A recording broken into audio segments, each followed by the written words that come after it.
wrote down a couple notes on me. Oh, did he not? He don't know about me. Okay, low, kiddie man and know me and then glow belly fan them and roll for me.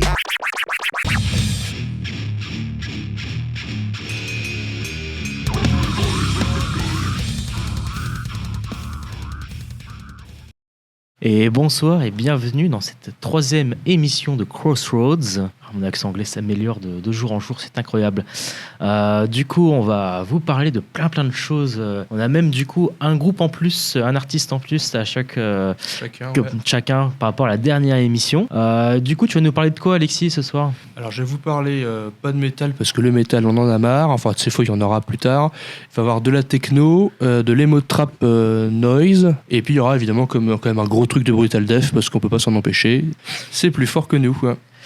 Et de mon côté, du coup, je vais parler de plus de rock et de doom surtout. Hein, c'est vrai que j'ai fait une espèce, sans le vouloir, de triptyque doom, mais trois sortes vraiment différents de doom. Pour le coup, il y a pas, c'est vraiment plein de trucs différents, quoi. Il y a du rock doom, du doom plus metal, et sur le dernier c'est plus du heavy psyché, mais on y reviendra par la suite. Et du coup, je te propose de commencer justement avec un de ces groupes-là, qui s'appelle Fatima, et du coup qui est un groupe parisien formé aux alentours de 2015-2016, quelque chose comme ça, qui nous a sorti déjà un premier album du coup en 2018 qui s'appelle Turkish Delights, que j'aime beaucoup. Et du coup, Fatima, qu'est-ce que c'est ? Parce qu'on va vous parler du nouvel album par la suite, mais du coup, c'est vraiment un groupe que je trouve assez unique parce qu'ils ont réussi à mêler à la fois le doom et en même temps le côté grunge, parce que vocalement déjà, on sent le côté Nirvana, les années 90, même la prod, crade, etc.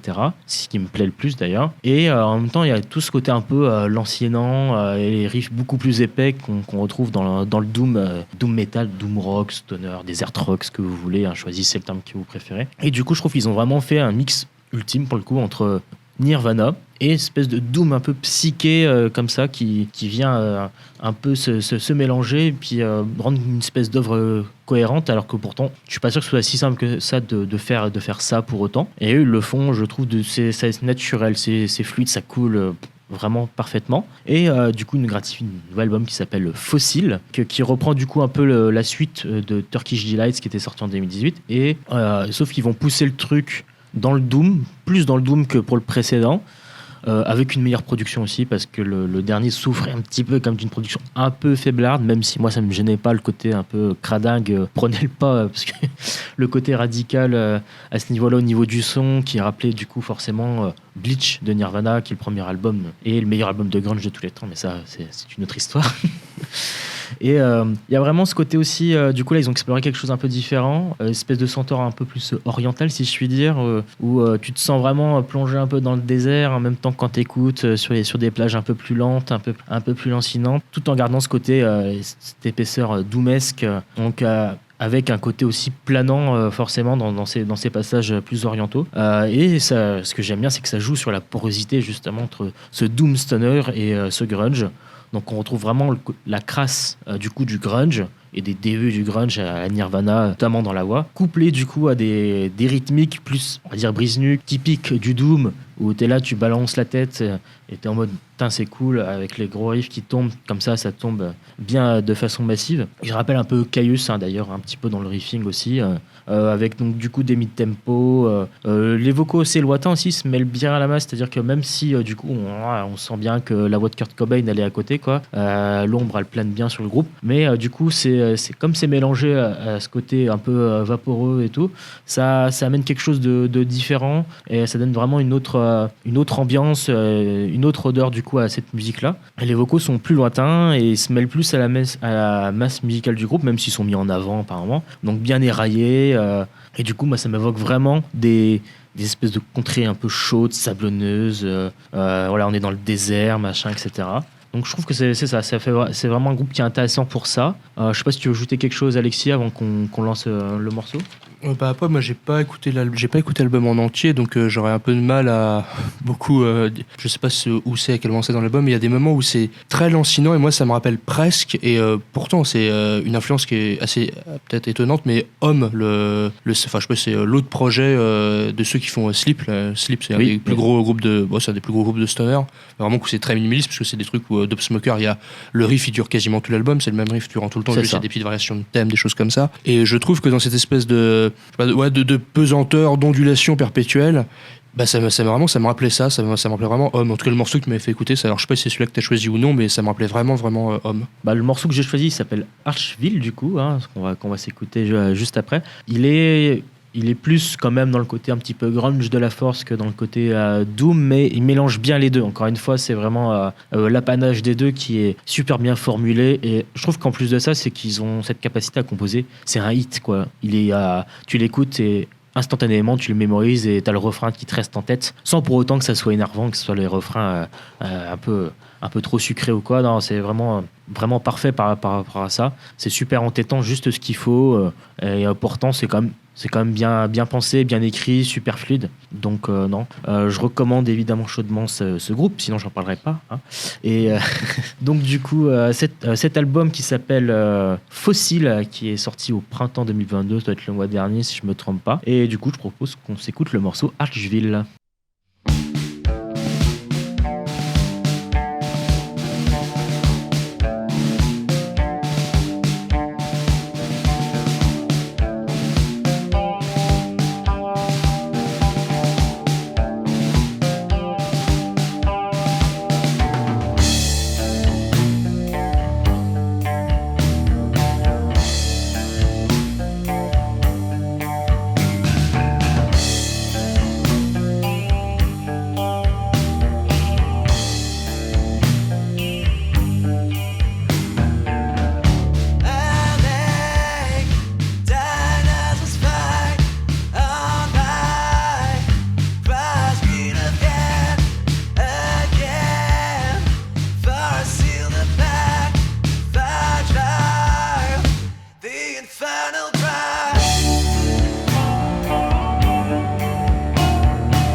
Et donc voilà, c'était du coup Fatima avec Archville de l'album Fossil sorti du coup cette année depuis à peu près un mois maintenant, depuis le mois de mai.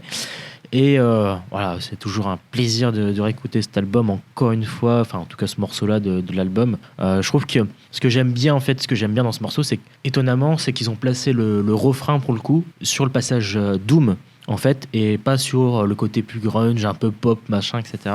Et c'est ce qui fait tout le charme, c'est qu'ils ont un peu pensé à l'envers par rapport à ça dans l'écriture, en mettant le riff le plus lourd sur le refrain, en fait, et qui te reste dans le crâne, et ça tourne.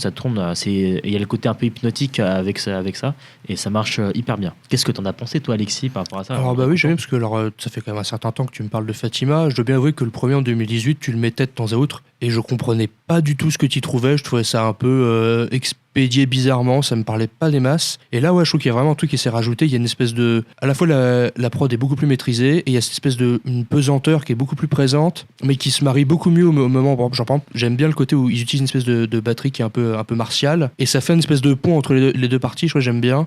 Et par exemple, comme tu disais, c'est assez malin comme ils l'ont écrit, parce que tu t'attends que ça explose vers la première minute, et en fait non, ils partent sur le moment le plus psychédélique, où c'est vraiment un truc, le parti qui me fait un peu moins penser à Homme, où t'es vraiment juste la basse qui répète le même motif, et t'as vraiment l'impression que tu vas onduler, que c'est une espèce de volute de l'Orient perpétuel qui s'abatte sur toi. Voilà, et après, oui, comme tu dis, ça explose uniquement pour le riffing 2, mais ça, que c'est bien trouvé. Ça, je trouve que c'est pas mal trouvé, parce que ça explose pas de la façon attendue avec les mêmes refrains, parce que les refrains du grunge, les refrains, on va dire, classiques du grunge, ils sont très bien, mais c'est des refrains que tu peux faire qu'une fois, tu peux pas les faire 50 fois, et c'est peut-être aussi pour ça que le grunge n'a duré pas très très longtemps au final, et que c'est bien de se réapproprier le grunge après autant d'années, c'est même plutôt très cool, parce que c'était quand même un truc qui était super cool, mais c'est bien aussi de le faire d'une autre façon, et je pense que pour ça, Fatima est plutôt très fort. Bah, très bien, moi, je suis content que tu aies apprécié comme ça. Du coup, je te propose qu'on enchaîne avec un morceau groupe de ton choix cette fois. Et donc à présent, passons donc au second morceau de notre petite sélection mensuelle. Alors j'avais dit qu'il n'y aurait pas de métal, évidemment, comme bien souvent je mens, et finalement ça va être encore, désolé, je suis vraiment navré. Le pire des menteurs, celui-là. Le pire, c'est terrible, c'est encore du brutal death bien, puis en plus on est vraiment parmi les plus pires de tout ce qui peut se faire. Les franges les plus extrêmes du genre. Les plus radicales du genre. Oubliez Cranium, oubliez Cannibal Corpse, là on est dans encore pire, ou mieux du coup, ça dépend par quel ton on le prend.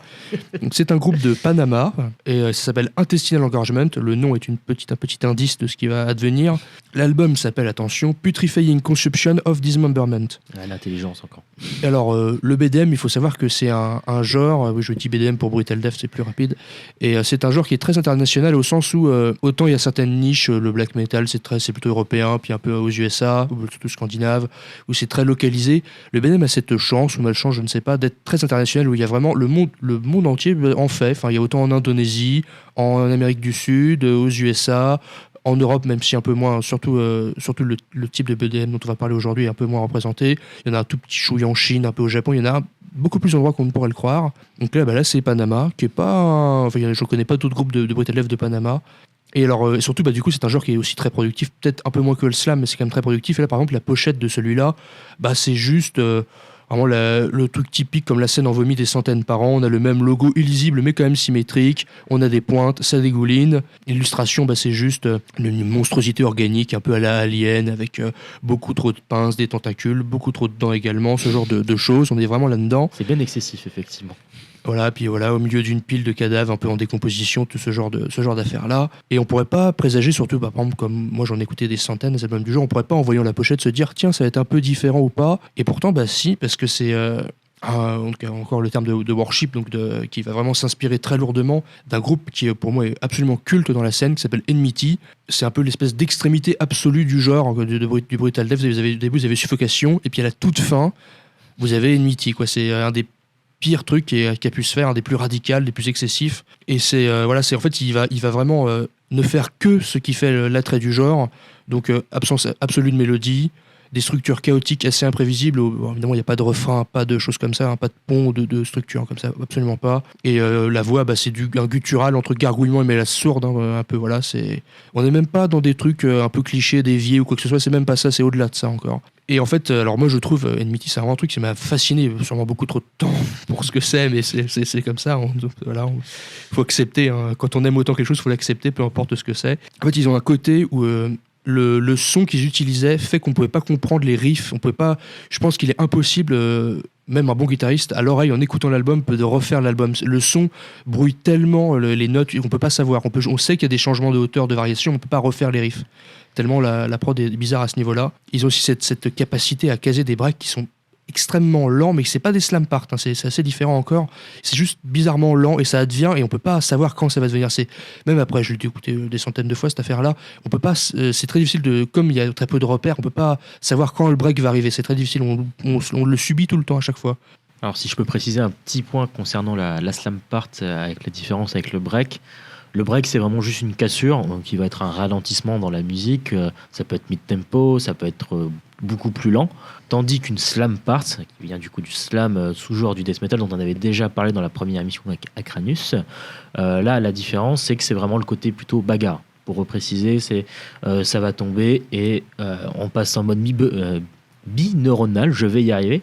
Et tout de suite, il y a quand même une différence.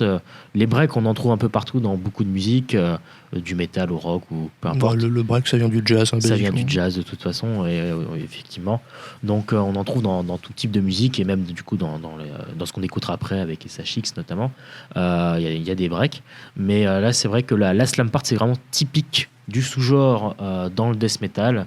Où là on vient, ça donne envie de faire la bagarre. Ça s'approcherait plus du beatdown à proprement parler. Je dirais même que la slam part, c'est beaucoup plus codifié parce que c'est vraiment un riff qui va être contextualisé, amené, mais c'est toujours la même suite de notes en réalité. C'est très codifié comme figure, on va dire, comme motif, c'est extrêmement codifié. Donc pour revenir à ce que je disais, même si tu as bien fait de préciser, parce que des fois j'enchaîne les mots de vocabulaire sans forcément m'en rendre compte, et peut-être qu'après c'est plus difficile à suivre, je ne sais pas, mais tu as bien fait de préciser en tout cas. Et oui, donc c'est un groupe Enmity qui a beaucoup divisé à sa sortie parce que certains y voyaient une pure blague et d'autres voyaient vraiment ça. Moi, j'étais pas là à la sortie, mais ça m'avait vraiment fasciné, quoi. Ça a beaucoup divisé, bizarrement, et c'est là pour moi où c'était peut-être plus qu'une blague, et c'est que malgré que ça paraisse comme ça, on se dit mais qu'est-ce que c'est que cette affaire-là, très peu de gens ont réussi à refaire le même son, et c'est là, donc avec ce fameux Intestinal Engorgement, que enfin on se dit tiens, là le son il est vraiment revenu, ils ont vraiment un retour à ce son là et c'est vraiment un pur worship de ça, et c'est pour ça que ça m'a fait extrêmement plaisir c'est un truc que j'ai déjà peut-être que j'ai plus écouté depuis qu'il est sorti, c'est un peu parce que ça m'a vraiment dit tiens, enfin. Il y a eu d'autres tentatives de worship par le passé, un truc qui s'appelle MDMA, mais c'était pas aussi bien, ça reprenait certains codes mais c'était plus surtout la boîte à rythme elle était beaucoup trop rapide, puis le son c'était pas fou, enfin voilà, c'était beaucoup moins bien, et là par contre le worship est vraiment parfait, quoi. Je dirais même qu'il worship plus la troisième démo d'Enmity, parce qu'il y a une gratte lead dessus. Alors c'est juste des pinch harmoniques qu'ils font, et c'est vraiment, ils reprennent ce motif là beaucoup trop de fois, alors que c'était juste un petit outil de chez Enmity, eux ils le refont beaucoup plus de fois. Et puis aussi on voit quand même qu'il y a 17 ans qui sont passés par là entre les deux albums, parce que la voix est plus en avant chez Intestinal Engorgement et les breaks sont plus agressifs, que ceux de Enmity sont juste lents. Là c'est plus agressif, donc on voit que le slam est passé par là, quoi, on sent. Mais autrement c'est quasiment la même chose, le son aussi est assez différent. Et ça, je pense que Guitoun a des choses à dire sur le son. Je le dirai après. Voilà, ouais, c'est un son plus classique du BDM. Hein. C'est pas autant Enmity, la prod, elle est très très bizarre. Elle est très bizarre. Enfin, elle est très axée sur les médiums, ce qui est pas du tout le cas en général. C'est plus overgrave dans le Brutal Death. Là, c'était très axé sur les médiums. Donc ça. C'est ce qui donne le côté unique aussi au groupe d'un autre côté. Ah oui, Enmity sur 7 est complètement unique. Hein. Et Enmity aussi, c'est assez marrant parce qu'on a l'album, il fait à peu près une trentaine de minutes, une petite demi-heure. Et la fin de l'album, c'est une espèce de morceau mi-improvisé, mi-flamenco, juste de l'acoustique, qui est super bizarre et qui est complètement aérien et qui tranche avec tout le reste. Un peu comme si jusqu'au bout, mais non, on sait ce qu'on fait, regardez, on sait aussi faire ça, on sait ce qu'on fait, on sait jouer de la guitare. On sait le faire, on ne fait pas n'importe quoi, c'est voulu. Une espèce de preuve ou d'indice dissimulé à la fin de l'album pour dire si, on sait très bien. Un easter egg, dis donc. C'est ça. C'est ça. Du coup, on va écouter ce délicieux morceau qui s'appelle Eviscerate and Mutilate, ou l'inverse, je ne sais plus. Et c'est donc l'album est sorti, si je ne dis pas de bêtises, il est sorti en février 2022, le 4 exactement. Donc on va s'écouter cette merveille.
Et voilà, on vient d'écouter Intestinal Engorgement.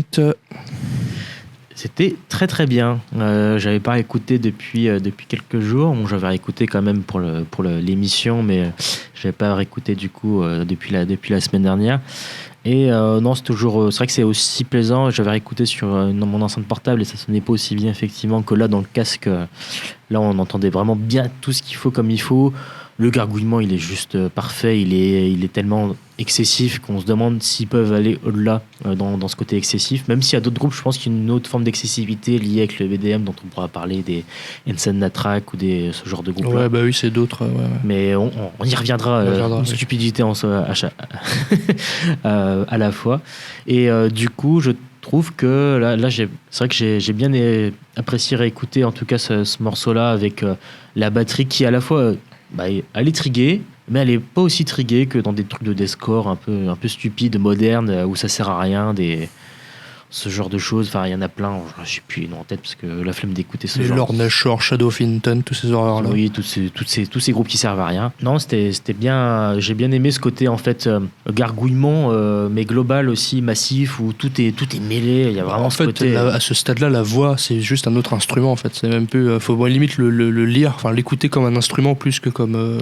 Oui, c'est ça. Pour moi, ça participe vraiment à l'ensemble, comme si c'était un orchestre, si on peut dire ça comme ça. Un orchestre. Une certaine forme d'orchestre. Pour ce genre de musique, un orchestre BDM, voilà, soyons fous, disons les choses comme il faut. Et du coup, il y a vraiment ce côté où tout est mêlé. Et je trouve ça assez dingue. Le fait au-delà du fait d'aimer ou de pas aimer, c'est juste intéressant de voir à quel point du coup on peut pousser le vice même dans des genres qui sont déjà extrêmes de base et se dire non en fait on peut aller plus loin et on peut encore pousser le truc et ce qui fait tout l'intérêt de ce genre de groupe. Mais du coup je vais enchaîner avec un autre groupe, on va revenir sur du doom et un truc qui s'écoute on va dire plus aisément et que vous pouvez faire écouter d'ailleurs à la famille sans trop de soucis parce que là pas de gargouillement, de blast intempestif et de riffs stupides et on va parler du coup de Mesa qui est, je trouve, un groupe vraiment incroyable. Enfin, moi, j'ai une grosse découverte de cette année. Je remercie d'ailleurs Elisa qui m'a fait découvrir ce groupe-là en partageant du coup la pochette du dernier album sur Facebook il y a quelques mois. Et puis, la pochette est sublime. J'ai trouvé la pochette incroyable. En fait, je trouve qu'elle est à l'image de la musique du groupe. Ça dégage une espèce d'énergie. Alors, il faut s'imaginer, c'est du coup sur fond noir et blanc. Du coup, vous irez voir sur Internet parce que ce sera mieux que mes descriptions un peu hasardeuses. Mais du coup, sur fond noir et blanc. Et donc, on a trois nanas dessus qui sont en train de danser en mode rituel un peu africain ou ce genre de choses. Je sais pas d'où vient l'image parce que j'ai pas recherché par rapport à ça, mais juste regardez l'image et moi je la trouve vraiment, elle dégage une énergie assez dingue et captivante et on va retrouver ça du coup dans ce groupe là. Donc pour préciser un peu, mais ça c'est un groupe italien qui était formé du coup en 2014. Ils ont sorti un premier album en 2016 qui est très intéressant, qui s'appelle Belfry, en français c'est mieux.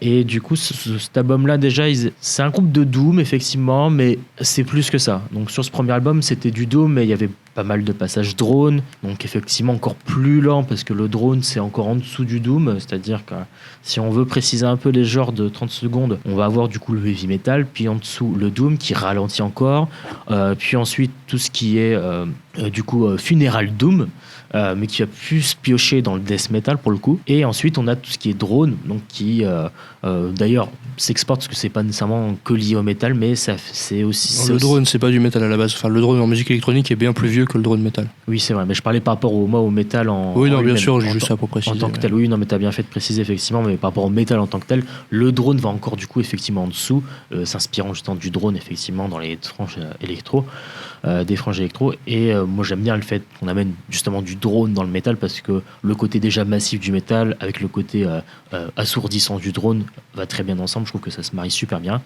Mais ça a amené vraiment déjà ça, donc avec un côté un peu post-metal aussi. Donc en plus de ça aussi, il y a beaucoup de choses pour un groupe de doom, mais des touches un peu de jazzy, mais sans dénoter, sans pour autant perdre le côté épique du doom, le côté traditionnel et heavy, notamment appuyé par la voix de Sarah dont je parlerai un peu après parce moi je trouve qu'elle, du coup, effectivement, elle prend pas mal de place, mais elle fait quand même aussi beaucoup dans le groupe et c'est ce qui fait aussi l'intérêt du groupe parce que c'est une grande voix. Ensuite, ils nous ont sorti du coup un deuxième album qui était un peu plus effectivement décousu, comme tu l'avais fait remarquer quand on discutait la dernière fois, et qui s'appelle Fist for Water, que j'aime beaucoup aussi, avec pas mal de hits, mais qui était déjà du coup un peu plus classique dans le Doom. On va faire Exit du coup un peu le drone, et là on va plus se pencher du côté un peu jazz, etc. Avec des touches un petit peu psyché aussi ici et là. Et donc voilà, on retrouve quand même toujours la recette Doom avec ce riff qui tourne en boucle, le côté hypnotique. C'est Black Sabbath, on va pas se mentir, de toute façon, à la base de tout par rapport à ça. On retrouve vraiment la patte Black Sabbath, le côté traditionnel. Et avec le nouvel album qui est sorti du coup cette année, qui est sorti en avril si je me trompe pas, en tout cas pendant le printemps, qui s'appelle Close, ils ont vraiment du coup poussé le côté Doom plus classique, plus épique, avec ce côté toujours jazz quand même dans tous les cas, qui est toujours très présent, mais qui est plus direct vraiment que les deux autres qui étaient plus expérimentaux. Et moi c'est ce que j'aime comme tous les cas, c'est qu'il y a ce côté évolution, c'est que c'est un groupe qui se renouvelle sans cesse dans une formule pourtant qui est censée être serrée, le Doom, et là je trouve qu'ils arrivent toujours à se réinventer. Il y a un côté, je trouve en tout cas dans cet album là, cinématographique. C'est ritualistique, il y a vraiment ce côté un peu rituel qui est très intéressant. Donc on retrouve des influences toujours présentes, qui étaient déjà présentes sur les albums précédents, à Saint Vitus, The Mount Fuji, Doom Jazz Corp. J'ai vu aussi, alors j'y connais moins en cinéma, mais pas mal de personnes citaient aussi tout ce qui était musique de films de David Lynch, d'où le côté aussi cinématographique qui était déjà évoqué, que je retrouvais dans l'esprit, et sans connaître forcément le côté Lynch, parce que je ne serais pas cité de films de David Lynch. Peut-être que tu auras des noms de films de David Lynch à me citer. Tout simplement Twin Peaks. Twin Peaks. C'est pas un film, c'est une série, mais... Oui, effectivement, mais oui, c'est vrai que... Et du coup, on retrouve ça, ce côté un peu musique, un peu noir, etc., sombre, vraiment. Tout en ayant un côté un peu raw, parce que je trouve que le son de gratte, depuis les débuts, et toujours même actuellement un peu moins sur le dernier album, il y a un côté presque un peu punk, un petit peu crust sur les bords, parce que ça gratte bien l'oreille, c'est pas juste... Le riff à la Candlemas beaucoup plus propre, quoi. Et ça fait aussi la petite chose en plus, le petit plus par-ci par-là, qui fait que pour moi je trouve ce groupe vraiment assez dingue. Du coup cet album là il est vraiment, je trouve, assez mystique, tout en ayant un côté, je trouve, du coup moins expérimental et plus dépouillé finalement, mais avec toujours plein d'idées, des petits riffs qui changent, etc., des moments plus lents, des moments aussi un petit peu plus rapides, un peu plus véloces pour le genre, et avec une petite reverb sur les mélodies, un petit peu d'écho, etc., ou un côté un peu plus bluesy selon les morceaux, parce que l'album, si vous êtes fan de Doom, vous en fichez, mais si vous n'êtes pas fan de Doom, ça fait quand même plus d'une heure, sans que ça à prendre en compte. Donc si vous n'avez pas trop l'habitude d'écouter ce genre de musique, je conseille éventuellement de l'écouter deux fois si vous n'avez pas trop l'habitude d'écouter du Doom, parce que ça peut être un peu long pour cette première écoute. Je trouve qu'ils arrivent à construire du coup des momentum, vraiment des moments où ça monte, et puis ça finit par quand même exploser un peu d'une certaine façon, pas de la manière dont on s'attend à chaque fois. Dans l'écriture, c'est très bien fait, c'est comme fluide. Mais t'as une espèce d'explosion qui est quand même assez rare, avec comme du blast. Dans le Doom, il n'y en a pas, ou très peu. On retrouve en plus ça dans le sludge, qui mélange un peu avec le crust et ce genre de choses. Mais là, pour le coup, dans le Doom plus classique, il n'y a pas de blast. C'est toujours très lent, très mid-tempo. Et eux, ils viennent caler quand même quelques rythmiques un peu plus énervés. Et même un petit morceau sur l'album qui dure 45 secondes, qui est juste, on lâche les chevaux et hop, ça court, et c'est vraiment excellent. Et du coup, pour revenir quand même parce que les riffs sont bien, la rythmique, elle est carrée, ça sonne vraiment, je trouve ça parfait. La voix de la chanteuse Sarah, qui pour moi est la pièce maîtresse pour le coup du groupe et du dernier album, parce qu'elle a vraiment une grande voix, une grande amplitude, elle va chercher des notes hautes, des notes basses, je trouve qu'elle a une voix vraiment dingue, et elle donne un côté théâtral en fait, et c'est là où on retrouve tout le côté incantatoire, rituel, et le côté aussi Ça m'a rappelé d'une certaine façon, évidemment, je mets des guillemets, des grosses guillemets, parce que c'est pas le même genre ni la même époque, mais Coven, d'une certaine façon, pour le côté un peu sorcellerie, où on s'imagine un peu justement avec la violence, quand même, c'est une violence quand même dans ces riffs, Doom, etc. Où on s'imagine du coup dans une bataille avec le château fort, machin, les sorcières, un genre de truc. Bon, enfin, c'est l'imaginaire qui est aussi lié parce que le Doom, s'inspirant du Heavy, parle aussi de ce genre de thématique. Même si eux, je pense qu'ils ont poussé un peu le truc un peu différemment, mais tu as tout ce côté mystique qui s'évoque facilement, je trouve, dès qu'on écoute le groupe. Et ça vient développer toute l'intensité. Et pour une fois, je trouve que Nouveau prend de la place vraiment dans un groupe, surtout de métal. C'est une belle mise en avant. C'est pas juste une mise en avant comme dans des groupes, des fois comme Ginger, que j'aime bien quand même, mais que je trouve groupe plus moderne, mais que je trouve des fois un peu surfaite, ou en mode du coup là le riff est un peu plus flaiblard, donc du coup on met un peu plus la voix en avant dans le mix. Là non, je trouve que ça vaut le coup parce que les passages Doom et juste musicaux sont aussi bien mis en avant et bien présents en fait, donc il y a un bon équilibre par rapport à ça. Et du coup je vous propose, je te laisserai rebondir après dessus si tu veux Alexis, le morceau du coup Rubedo du dernier album Close de Messa.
Et du coup, voilà, c'était Rubedo du groupe Messa, de l'album Close, sorti donc cette année.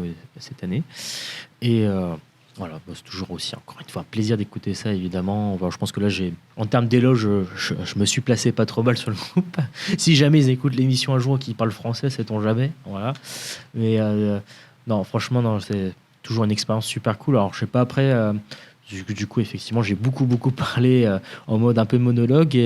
Mais qu'est-ce que tu en as pensé des écoutes, par rapport aux écoutes que tu as eues, toi, Alexis? Moi, j'avais découvert avec Fist for Water, qui avait fait quand même sa petite impression. Il avait eu une petite hype sur cet album-là. Je trouvais ça juste sympathique, sans plus. Je trouvais un peu les éléments dark jazz amenés un peu de façon un peu aléatoire dans l'ensemble. Enfin, t'avais les riffs très classiques, c'était bien fait, hein, mais d'un coup, allez, un petit pont avec un saxophone, on sait pas vraiment pourquoi, mais il est là. Et j'ai dit, ok, bon, ça existe, tant mieux. Mais je réécouterai pas, mais c'est tant mieux que ça existe, ça plaît, tant mieux. Je l'avais vu, pas très longtemps non plus, à peine 10 minutes en réalité au Hellfest. J'ai trouvé ça vraiment pas mal pour le coup, j'ai trouvé ça très propre, la mise en place était parfaite, le son était vraiment propre, mais j'étais un peu loin donc j'ai pas pu profiter autant que j'aurais voulu, du coup je suis allé voir autre chose. Et là je trouve le nouvel album, et pour le coup je l'écoutais pas autant que toi bien sûr, mais je l'écoutais quand même quelques fois, et je trouve en fait ils ont gardé cette idée de base de rajouter un peu des éléments comme tu disais jazzy, mais c'est beaucoup plus cohérent en fait, et c'est beaucoup amené de façon, à la fois c'est peut-être un peu plus efficace ou minimal ou simplifié, et en même temps les influences sont légèrement plus larges. Et dans le sens, je trouve que ça s'écoute mieux en réalité. Ça s'écoute juste mieux. J'ai l'impression d'écouter plus un tout cohérent qu'à un sens défini où je peux retenir des passages, apprécier une influence extérieure, apprécier un autre passage. Du coup, j'aime bien cet album-là. Je suis peut-être pas aussi fanatique que toi, je ne pense pas, mais je trouve qu'il est vraiment cool. Et le groupe est à l'auteur de sa réputation. Et mine de rien, ils font des choses assez différentes en une heure sans que ce soit, ça paraisse sortir d'un chapeau magique à chaque fois, loin de là. C'est ça. C'est vrai que je l'ai écouté un peu une 50aine de fois, je pense. J'ai pas compté, mais je regarde sur la STFM. Mais donc, oui, effectivement, je l'ai poncé. Et je m'en lasse pas, je continue de le réécouter encore même aujourd'hui, parce que aussi, je pense aussi un peu amoureux de la voix de la chanteuse qui me reste là comme ça, un peu comme pour Gold la dernière fois, hein, c'est un peu le même, on retrouve un peu les mêmes gimmicks encore une fois, hein, le même amour des grandes voix aussi au sein du métal, mais quand c'est bien fait, que c'est bien amené comme ça, moi je trouve que c'est ça qui fait aussi tout le charme, c'est qu'il y a une vraie maîtrise du propos, et il y a des petites touches orientales, ce que j'ai pas dit, tout comme dans Fatima un peu avant, il y a aussi là des petites touches orientales qu'il n'y avait pas avant en fait sur les albums précédents. Ça reste léger, ça reste du coup un interlude, des petits ponts, etc. Mais voilà, encore une fois, c'est des petites touches qui font pour moi aussi la différence et qui sont pas amenées un peu de meilleure manière que sur l'album précédent, effectivement. Et du coup, là on va enchaîner avec autre chose, changement d'univers total. Toute autre chose. Là, à la rigueur, le minimalisme peut servir de lien, mais ça c'est légèrement tiré par les cheveux, mine de rien. Oui, mais il est là. Mais il est là, on va dire qu'il est là. Il est là. Alors, je vais vous dire le nom du groupe une seule fois, après on va le simplifier, parce que même moi, même encore, je l'écoute depuis des années et je retiens jamais l'ordre des lettres. CHX, CH, CX, CH. L'album, c'est Congestion. Alors moi je suis content quand même parce qu'on va parler de choses que aime beaucoup moins Guitoun et c'est plus amusant je trouve. Voilà. Et t'aimes bien me faire écouter des trucs et me faire sortir ma zone de confort. Il faut bien de temps à autre. Hein. T'as bien donc raison. là on va parler de techno-indus, c'est un techno-industriel. C'est des Suédois, c'est un des plus grands noms je pense parmi les groupes, je pense qu'ils sont que deux, c'est juste un duo à mon avis, un duo. Ils sont deux et c'est des Suédois. Alors je vais juste vous donner quelques autres noms de techno-indus comme ça pour aussi fixer ce qu'ils peuvent faire par rapport à d'autres. Donc parmi les plus on va dire minimal où vraiment c'est le kick et c'est vraiment juste un kick tout du long, c'est pour des trucs comme Surgeon, Regis qui joue beaucoup avec les textures industrielles, une texture un peu d'acier métallique. Après Container qui est beaucoup plus froid, beaucoup plus un peu lancinant, si je dis pas de conneries, c'est des Islandais ou un Islandais, et une référence qui est plus vieille, plus variée, mais qui est sortie sur les labels quand même assez cultes, Warp qui est le plus gros label de musique électronique, c'est Speedy G, c'est un peu plus progressif électronique, mais il y a quand même cette base techno-industrielle qui reste derrière. Et donc, alors qu'est-ce qui fait l'intérêt d'écouter pendant 10 minutes le même kick? C'est la qualité de production. C'est vraiment des sonorités qui sont assez... ça a une côté hypnotique, et c'est vraiment le son, sa texture, sa densité qui va faire vraiment tout l'attrait qu'on va pouvoir trouver dans cette musique-là. Il y a vraiment le sound design est vraiment incroyablement détaillé, c'est à la fois... On sent vraiment que chaque hauteur de son a été maîtrisé, choisi en amont, qu'il y a vraiment tout des paramètres qui ont été choisis en amont, chaque choix est délibéré en fait. Et c'est des sons qui vont c'est un peu très mat, comme si on avait des échos étouffés. J'ai souvent une image qui me vient quand j'écoute cet album-là, qui peut paraître assez surgi un peu du néant, mais j'imagine beaucoup un espèce de marécage avec des broussailles qui surgiraient de l'eau un peu dormante, un peu statique, et il y aurait des espèces de spots orangés avec ou jaunâtre qui éclairerait ces broussailles, ça ferait des espèces de jeux d'ombre, et c'est juste le clapotis de l'eau, et le clapotis ce serait évidemment le kick perpétuel qui s'agite. Sacrée drogue que tu prends. Donc je ne prends absolument rien, sinon c'est pas drôle. Évidemment. Alors bon, on va revenir un peu plus sur cet album-là, ce nouvel album de SAX qui s'appelle Congestion du coup. Alors dans toute la carrière de SAX, il y a toujours un côté un peu conceptuel, peut-être un peu trop fort, en tout cas des règles de composition qui vont orienter l'album, la forme de l'album dans une direction plutôt qu'une autre. Et souvent c'est un rapport assez, c'est des trucs assez littéral. Par exemple, si on prend par exemple l'album, alors attention, les titres sont remarquables, ouf ouf ouf. Et ben voilà, tout est dans le nom. Enfin voilà, tout est dans le nom. C'est littéral.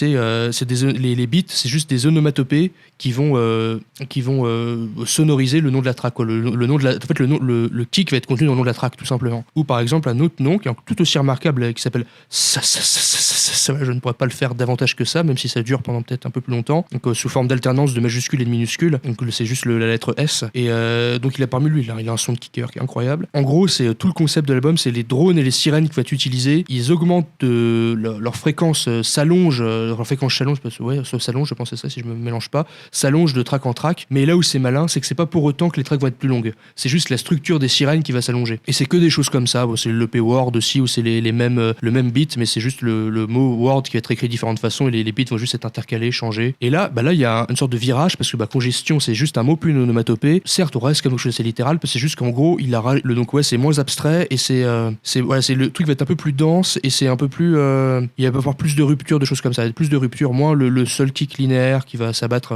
perpétuellement. Et il y a aussi quelque chose qui avait émergé toujours depuis cette EP Word, c'est à partir de Word que j'ai vraiment commencé à écouter le groupe, quasi pas quotidiennement, mais quasiment toutes les semaines. Et en gros, il y a un côté un peu plus club avec il y a un côté, vous savez, la musique électronique aime bien les drops, et il y a de nouveau des espèces de drops, même s'il va jouer avec, il va faire monter le drop, et finalement il va pas l'envoyer, il va envoyer autre chose, il va juste le diluer ou juste l'oublier tout simplement, des choses comme ça. Mais il y a quand même ce côté un peu club, donc il va jouer avec des références club, mais sans y aller directement, quoi. C'est un club qui est un peu douteux, un peu obscur, quoi. Pour aujourd'hui, le morceau que j'ai choisi, qui s'appelle Stio, et j'ai préféré rester sur un HAX plus classique, parce que je pense que comme on n'a pas du tout parlé de techno-indus, c'est peut-être pas la peine de mettre la spécificité en avant, plutôt voir pourquoi est-ce que moi je trouve ça extrêmement intéressant, contrairement peut-être à ce qu'on peut penser en apparence. Et du coup, c'est un morceau qui est peut-être un peu plus ambiant, et le fameux beat, il n'intervient que seulement à mi-parcours du titre. Alors il y a quelques ruptures, mais bon, après voilà, c'est pas un coup improbable, on n'est pas dans de l'IDM, on n'est pas dans du flashcore, on n'est pas dans du breakcore, pas du tout, hein, mais il y a quelques ruptures qui pour SSX sont plutôt nouvelles. Pour le coup, l'album est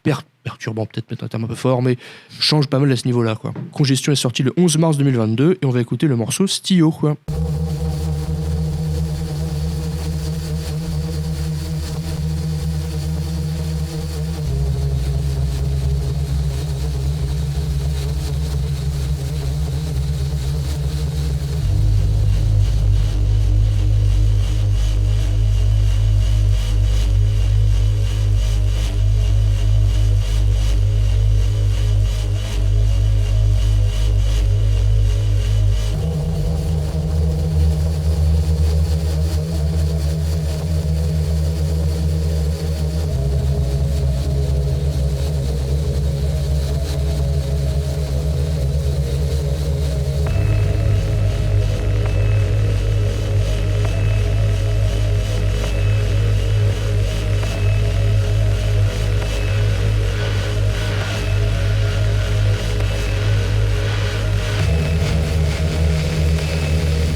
Nous venons d'écouter le morceau Stio de SSX. Et donc tu voulais peut-être ajouter quelque chose sur, Oui, je sur le morceau que t'en pensais, parce que je sais que c'est comme je dis, c'est pas vraiment ton domaine de prédilection, la techno, toutes ces affaires-là. Parce que moi, comme je marche beaucoup à l'émotion, je trouve que c'est le genre de musique qui me fait pas ressentir d'émotion. Je suis là, ça me laisse de marbre la plupart du temps. Alors dans les classiques, j'aime bien quand même un peu la dubstep, ce genre de conneries, mais c'est parce que j'écoute du métal et je retrouve un peu les mêmes sensations, et c'est aussi stupide que ça. Mais du coup là, non, j'ai bien aimé, j'ai trouvé ça cool à écouter, j'ai vraiment comme apprécié écouter ça, parce que j'ai vraiment dit, il se passe des choses, je ressentais des petites choses et tout. Alors j'écouterai pas ça toute la journée non plus, mais j'ai quand même écouté l'album en entier qui fait une petite demi-heure, donc c'est pas très long, et c'était suffisant un peu pour moi, parce que ça peut vite m'ennuyer en fait si c'est trop long, surtout si c'est des plages beaucoup très ambiantes. Et là, ce que j'ai bien aimé du coup, effectivement, alors parce que je découvre avec cet album-là l'artiste, c'est le côté justement peut-être un peu plus énergique qu'il y avait peut-être pas sur les albums précédents que je ne connais pas, mais là j'ai bien aimé le côté justement variable des textures, comment il joue sur justement l'allongement de certaines sonorités, et puis comment il les raccourcit sans pour autant faire des morceaux de 10-15 minutes là qui, je trouve, ne servent à rien. Ils sont juste là pour faire la démonstration pure et dure, et côté un peu plus technique. Et alors que là, du coup, en ayant des morceaux assez courts, t'as le côté quand même hypnotique qui est là, avec des progressions. Et ce que j'aime bien, c'est le côté un peu brut quand même du son. Je trouve qu'il y a un côté un peu brut dans les questions, etc. Il joue vachement avec les saturations en fait. Ils sont ultra maîtrisés, les saturations. Et c'est ça, c'est ce que j'ai apprécié effectivement. C'est un bon point ce que tu dis. Et pourtant, c'est soigné dans l'écriture. Tu sens que le mec maîtrise son truc. C'est voilà, c'est cousu. Voilà, t'es comme ça à la main. Tu sens que le mec il sait ce qu'il fait. Il y a pas de doute là-dessus. Et déjà, je trouvais ça assez. C'est pour ça que j'ai trouvé ça assez agréable à écouter par rapport à ça en fait. Et ça, c'est vrai que c'était une bonne surprise, une bonne découverte. J'aurais peut-être réécouté justement. Ça peut peut-être être une porte d'entrée pour moi justement dans ce genre. Du coup, je vous conseille son album le plus connu, qui est sûrement le meilleur, c'est Linear S Decoded, et il est pas forcément plus lent ou quoi que ce soit. Il est un peu plus hypnotique peut-être, mais guère plus. Donc voilà. On enchaîne du coup. Ouais, bon, on va enchaîner. Ouais, mais voilà, en tout cas, bonne tension. Le kick, il y a un côté un peu nerveux sur certaines tracks et tout.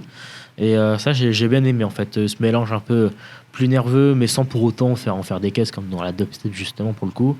Et non, je pense que j'irai réécouter à l'occasion parce que ça m'a quand même bien plu. Et voilà, tu m'as sorti de ma zone de confort et ça a fonctionné pour cette fois en tout cas. C'est pas plus mal.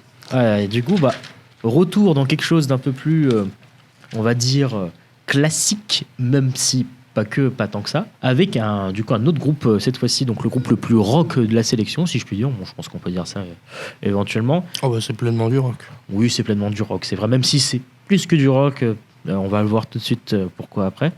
Et ce groupe s'appelle Kaleidobolt. Alors Kaleidobolt, c'est un groupe qui vient de Finlande. Ils ont sorti un premier album en 2015, plus 2 autres entre. J'avais bien aimé, j'avais écouté un peu le précédent déjà, qui était plutôt cool, bien énergique aussi. Et qu'est-ce que c'est? Parce que je dis ça, c'est bien énergique, c'est bien de parler de musique énergique, mais si je définis pas ce dont je parle, ça va parler. Donc Kaleidobolt, c'est ce qu'on pourrait définir, j'aime bien la définition de Rate Your Music, pour une fois, du heavy psyché. Pourquoi heavy psyché, évidemment? Parce que si je n'explique pas encore une fois, ça va pas aller.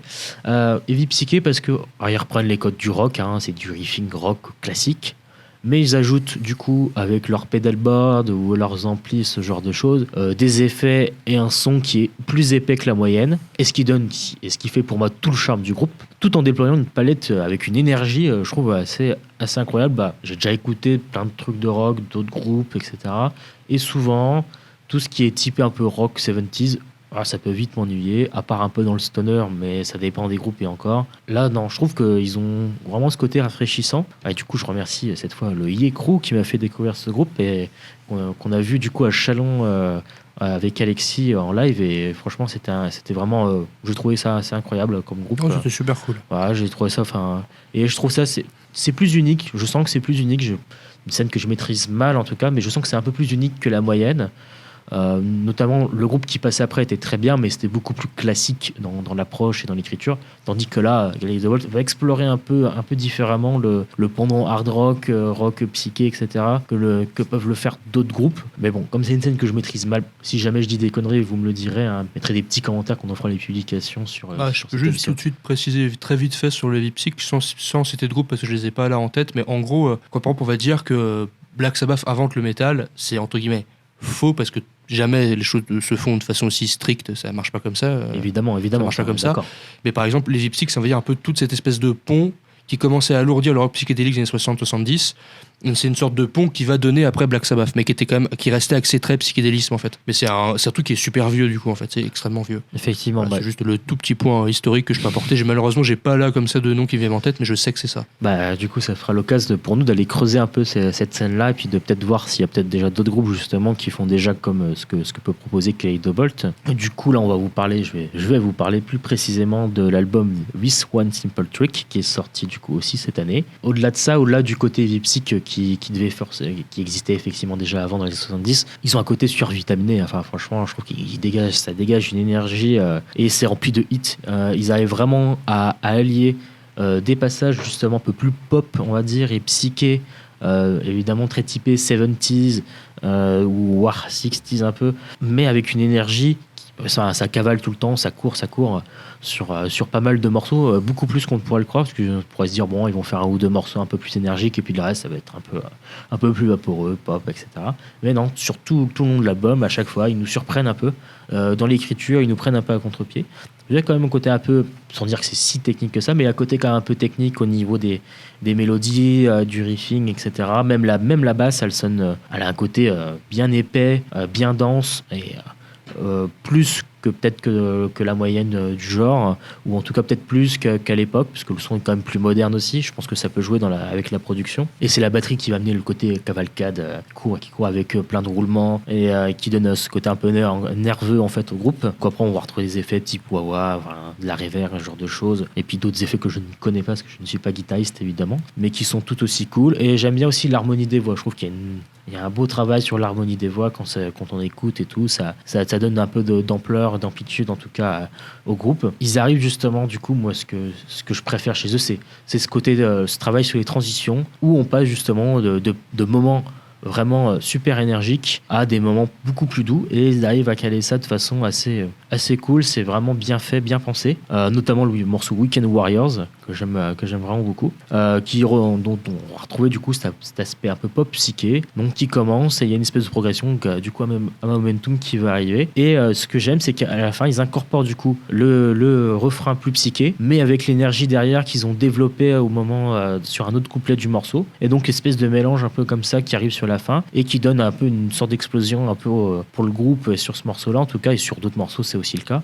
Et moi, je trouve que c'est ce qui fait tout le côté intéressant du groupe. Donc, l'album, il est bien solaire, c'est très entraînant, ça lâche rien tout du long. Et voilà, enfin, moi, ce genre d'album, je m'imagine, je l'écoute, je suis là, je suis dans une voiture un peu décapotable, c'est le bon cliché, hein, mais ça fonctionne toujours. Les cheveux au vent, évidemment, sur la route 66 aux États-Unis. Et voilà, enfin, on écoute ça, on se laisse porter par l'énergie de la musique, en fait. C'est ce qui fait tout l'intérêt. Et pourtant, ça fourmille de plein de choses, avec tous les effets de guitare, les solos, etc. Et du coup, au-delà des paroles, il y a de la musique. Et ce que je vous propose d'écouter, ce n'est pas le morceau Weekend Warriors, non. C'est, je vous prends à contre-pied, attention, c'est le morceau I Should Be Running, juste parce que le solo, il est vraiment parfait. Mais j'y reviendrai après pour la petite anecdote sur le solo de la musique. On a une très bonne anecdote avec Alexis à ce propos. Donc I Should Be Running de Kaleidobolt.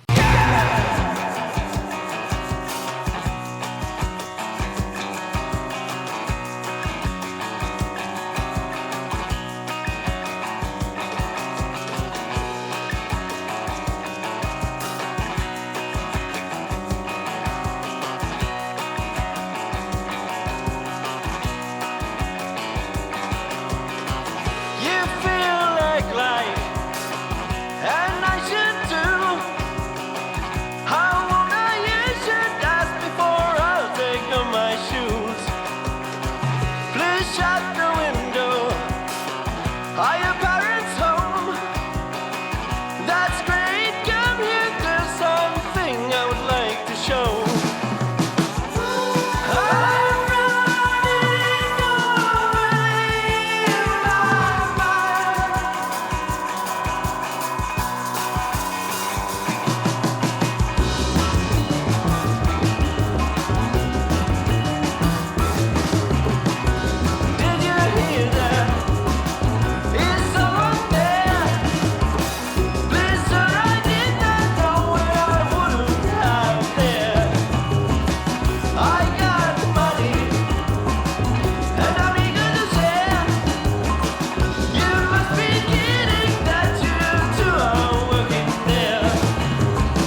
donc voilà, donc on écoutait le morceau. I Should Be Running de Calais Double. Calais Double, voilà. Et donc oui, moi c'est un album aussi que j'aime beaucoup, il n'y a pas de doute à avoir sur ça. Et en fait, moi j'aime bien en musique, c'est quand il y a des espèces d'alliances, de contrastes comme ça. Et par exemple, eux, ils ont un côté où ça va être parfois quasiment acrobatique au niveau de la guitare, et ils vont garder au niveau de la basse quelque chose de beaucoup plus minimal et tout. Et j'aime bien comment ils gèrent les deux, ils amènent les uns les autres. La basse, c'est plus frontal. Hein, ouais. Et j'aime bien cet aspect-là, c'est vraiment cet aspect-là que j'aime bien chez eux. Et oui, donc tu veux te relancer sur cette merveilleuse anecdote qui est quand même fantastique. Oui, qui est en lien avec le morceau précisément. C'est aussi pour ça que je l'ai choisi, parce que, déjà, je l'aime beaucoup. Mais pour la petite anecdote, la première fois qu'on l'a écouté du coup avec Alexis, on était en route du coup pour la Hollande, on allait au Netherlands Fest, voilà. Et du coup, on l'écoute avec la fenêtre un peu ouverte, il fait beau, machin, le soleil, tout ça. Il y a le solo qui arrive. Et puis d'un coup, on entend un bruit, en fait, un bruit de sirène qui monte en même temps que le solo. Et on fait ah la vache, c'est incroyable et tout. Meilleur moment là-bas avec la sirène, ça donne vraiment une explosion incroyable. Bien. Et ça sonnait étonnamment bien. Sauf que évidemment, 30 secondes après, qu'est-ce qui arrive ? Du coup, un vrai camion avec une vraie sirène qui passe du coup à côté de la voiture. Et du coup, on était forcément mort de rire pendant le reste du trajet parce que c'était évidemment notre idiotie à écouter des choses radicales qui fait qu'on a pensé que les sirènes étaient intégrées dans le morceau. Et qui rendait vraiment beaucoup trop bien. Ouais, c'était fantastique. Alors qu'en fait, c'était juste une sirène d'une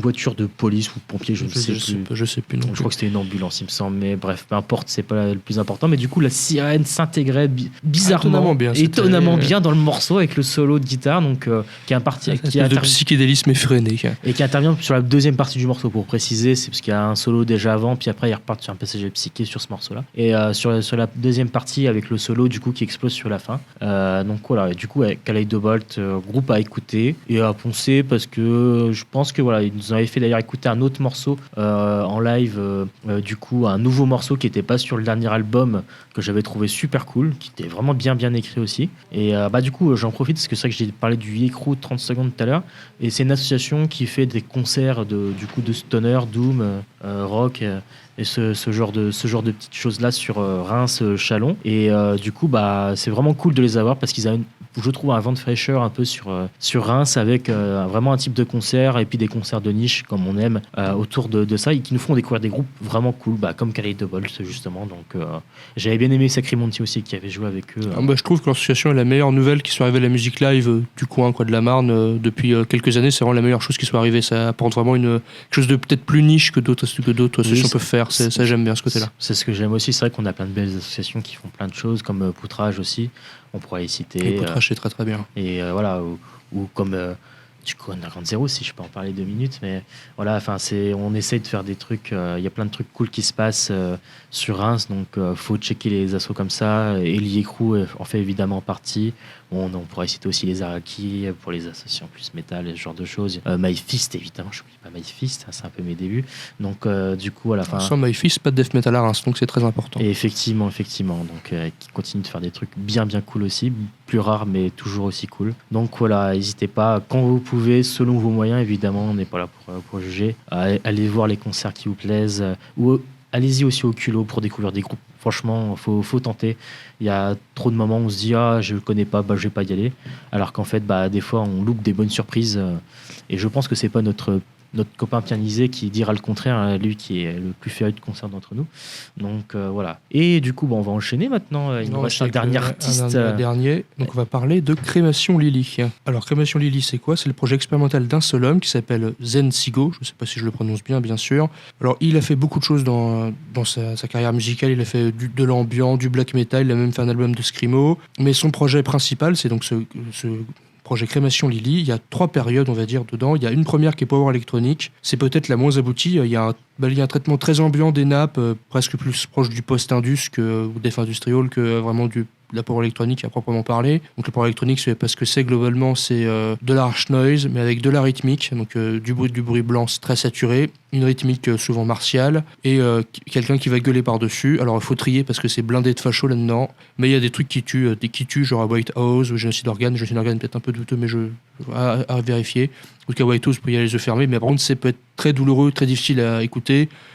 C'est vrai que c'est très éprouvant. Ça peut être, même les thématiques et tout peuvent être extrêmement difficiles. Il y a un côté très torturé en fait dans ce type de musique. C'est ça, ou sinon Ramley aussi qui est un peu plus ambiant, un peu plus ouais, voilà, dans ces eaux-là. Et bon, lui a sa proposition qui est peut-être orientée plus du côté ambiant, le pro électronique, qui est moi pas du tout ce qui me fascine le plus sur l'album White Card. C'est peut-être un peu poussif ou des fois on comprend pas trop, il y a de la reverb. Donc c'est pas trop, c'est une limite technique ou un choix, c'est difficile de savoir. Ensuite, il a fait une période un peu plus ambiante techno. Donc on a toujours la plupart des mélodies flottantes propres au genre, mais il ajoutait pas mal de drones dedans, des sons plus bruitistes, des choses comme ça. Donc il y a toujours là, il va dans des niches très précises de musique électronique, mais il s'approprie toujours la chose. Et là, sur cet album donc qui s'appelle Dream Drenched in Static, je pense qu'on est peut-être arrivé à sa troisième période, hein, si on peut dire ça comme ça, définir peut-être un peu vraiment, mais voilà. Donc ça mélange un peu, ça va vous paraître assez absurde, démo rap. Donc c'est une espèce de mélange de trap, de cloud rap avec des samples démo et par contre de la noise pure et dure. Donc il va essayer il va tenter de mêler les deux et c'est le résultat est assez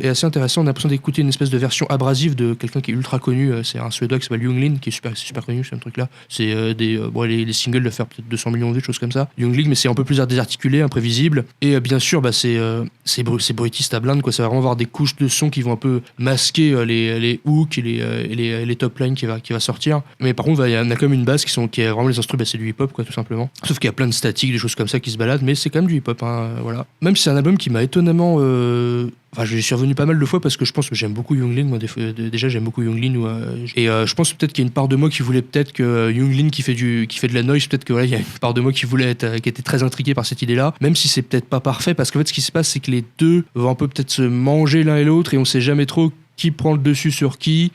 Et les choix qu'il fait pour essayer d'équilibrer tout ça sont peut-être pas forcément les meilleurs, mais en tout cas la tentative est là. Et j'ai cherché un peu sur internet s'il n'y avait pas des choses équivalentes. J'ai rien trouvé qui était assez semblable à ce parti pris là, ou surtout qui allait aussi loin, parce que on peut avoir par exemple une espèce d'émo rap et d'un coup avoir un sample qui est de la pure noise, mais c'est juste un sample, c'est pas l'instru qui est entièrement construit autour de ça, donc c'est quand même assez différent. Et ça va beaucoup plus loin, quoi. Et puis bon, déjà ouais, l'émo rap, c'est quand même un peu kitsch en vrai, hein. Enfin les trucs genre Lil Peep, XXXTentacion, et ça n'a rien à voir avec Gennady, évidemment, on précise, mais voilà, oui, c'est peut-être moi je trouve pas ça pas des trucs qui trouvé ça si ouf. L'excitation et compagnie, ça m'a jamais vraiment trouvé ça, j'ai jamais trouvé ça très très fou.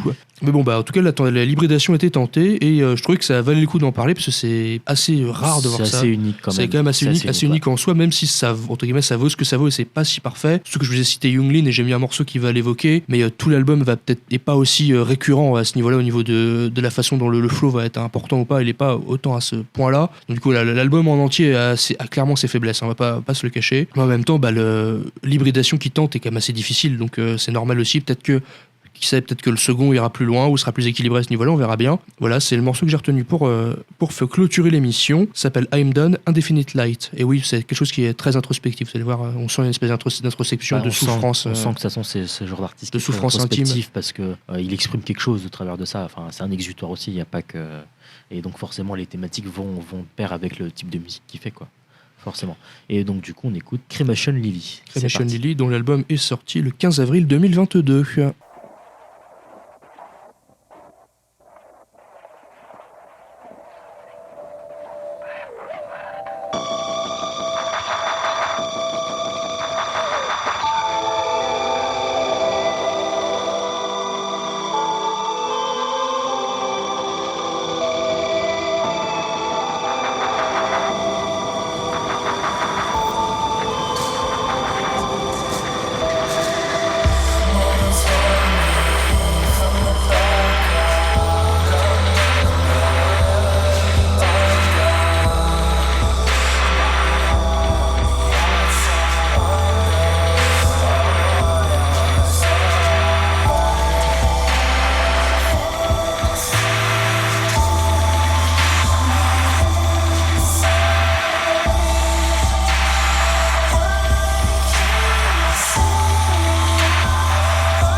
Et donc voilà, on a écouté Cremation Lily pour finir cette émission. Enfin finir, il nous reste un petit morceau bonus pour la fin et j'y reviendrai juste après. Du coup pour rebondir, parce que je n'ai pas trop parlé effectivement sur Cremation Lily, mais j'ai quand même apprécié certaines choses. Bon, j'ai pas trouvé ça non plus dingue, mais j'ai quand même apprécié déjà le mélange, le côté osé du truc. Il y a vraiment un parti pris qui est là, qui est présent, qui est vraiment très intéressant, je trouve en tout cas. Donc non, franchement, non, c'était très sympa à découvrir dans tous les cas, quoi qu'il arrive. Tu m'as encore sorti de ma zone de confort, quoique. Prochaine fois, ça sera moi qui te sortirai de ma zone de confort. J'espère bien. C'est prévu, c'est bon. J'ai déjà acté du coup en réfléchissant là maintenant. Je vais taper du vieux rock à la con là. Non, un truc beaucoup plus intéressant que ça et tu vas comprendre dans quelques secondes. Parce que du coup, j'ai bien aimé effectivement ce côté mélange un peu scrimo, quand même, mine de rien dedans, qui est assez lointain. Il y a le côté très lointain quand il met les samples qui sont plus en fond. Et t'as quand même du coup t'as le côté criard un peu comme quand la voix justement est super lointaine et qui donne ce côté vraiment un peu montagne on va dire ou le côté désespéré du cri etc. Donc, et ça j'ai bien aimé, j'ai trouvé ça assez intéressant et d'ailleurs j'aimerais bien savoir les samples qu'il utilise, les samples de Scrimo qu'il utilise dans ses morceaux. Il faudrait que je fasse une petite recherche là-dessus, ça m'intéresse quand même pour peut-être découvrir des petits groupes, ça peut être sympa. Donc non, très, très sympa, à moins que ce soit lui qui ait fait peut-être les samples, hein, c'est pas vu qu'il a déjà un projet Scrimo d'ailleurs, mais...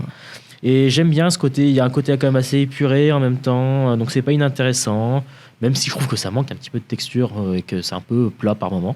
Mais non, c'est quand même bien sympa, avec ce côté un peu harsh, ce côté noise, etc.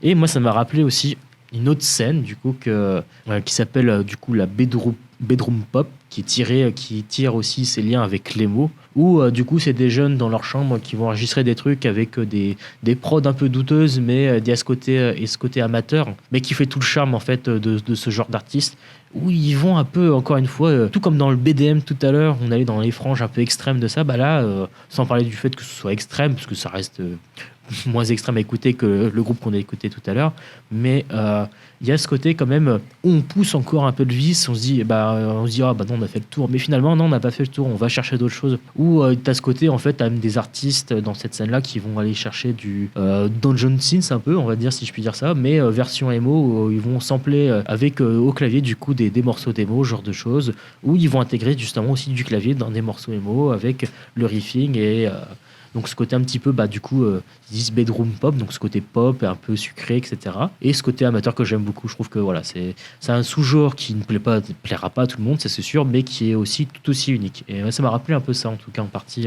Moi, ce que j'aime bien, c'est que c'est des gens qui s'expriment avec les moyens du bord, sans énormément de budget, pour essayer d'exprimer des émotions qui sont fortes et qui sûrement les bouffent peut-être au quotidien, et qui essayent quand même d'en faire quelque chose d'artistique. Et ça, c'est peu importe la qualité du résultat, qui parfois est largement discutable, hein, c'est même pas la question, mais au moins il y a quelque chose qui s'exprime, et c'est toujours intéressant d'avoir même en tant que personne extérieure, d'avoir accès à des émotions aussi intimes avec aussi peu de filtres. Ça, je trouve que c'est quelque chose qui est quand même intéressant et qui est même aussi important. Oui, c'est vrai qu'il y a ce côté-là, il y a ce côté du coup intime avec la personne, parce que tu sens que justement, comme elle l'a enregistré dans sa chambre, qu'elle a fait ça par elle-même avec le petit matos qu'elle avait, tu sens le côté, tu as l'impression de te dire, j'aurais pu faire ça dans ma chambre aussi. Et donc toute la proximité qui rejoint aussi justement tout ce qui est punk de base, voilà, tout ce côté proximité où se dire, du coup finalement, moi je peux le faire aussi chez moi. Et ça, cette idée que chacun, peu importe son niveau technique, peut faire de la musique et peut s'exprimer. C'est ça. Et moi, c'est ce que je trouve le plus intéressant, le plus beau, que ce soit dans ce projet du coup Cremation Lily ou du coup dans les projets de Bedroom Pop. Et j'y reparlerai du coup la prochaine fois parce que c'est vraiment une scène qui est assez intéressante et foisonnante. Donc j'ai une paire d'idées de groupe et qui est bien établie sur Bandcamp. Il y a toute une typologie, même le nom des morceaux, comment c'est écrit, etc. Plein d'influences différentes. Donc voilà, c'est très sympa. Et du coup, pour clôturer l'émission, la dernière stupidité du moment, évidemment, qui est sorti en ferme la boucle, qui est sorti en 2011 et qui est un de mes projets de cybergrain préférés, si ce n'est mon préféré, et qui mélange du coup l'électro, donc cyber, etc., avec du grind et des bruits de grenouilles. Et ça s'appelle Amphibian, et c'est juste incroyable. Alors j'ai pas retenu les noms des morceaux parce que j'écoute à chaque fois les albums en entier parce que je suis évidemment stupide, mais ça c'est un autre débat. Pour terminer, un petit morceau d'Amphibian bien ça, histoire de se marrer. Puis en plus c'est bientôt la fête de la musique, donc voilà, j'espère que ça vous donnera au moins envie de danser, ou que vous rigolerez en écoutant ça parce que ça prête au moins un sourire et c'est déjà ça le plus important. Allez, à la prochaine. À la prochaine.